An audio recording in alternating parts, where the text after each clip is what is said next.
કેમ છો દોસ્તો? સ્ટોરી સાંભળીને મજા લો. ધ્રુવ અને એસીની લવ સ્ટોરી બહુ અજીબ હતી.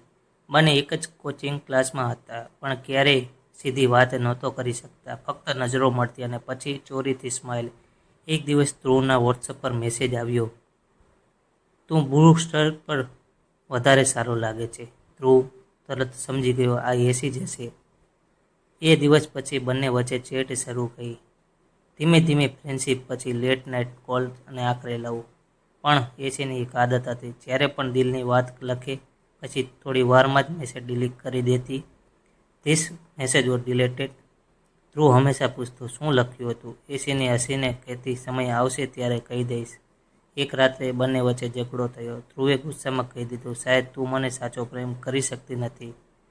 એસીએ રાત્રે ઓનલાઈન આવી ઘણું બધું લાંબુ ટાઈપિંગ કર્યું, પણ ફરી ડિલેટ.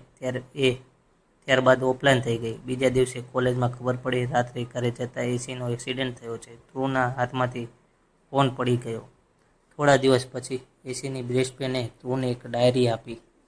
છેલ્લા પેજ પર લખેલું હતું, દરેક વખતે આઈ લવ યુ લખ્યું છે, પછી ડિલીટ કરી લખું છું, કારણ કે મને ડર લાગે છે કે જો એક દિવસ હું અચાનક જતી રહીશ તો ધ્રુવ મને ભૂલી જશે.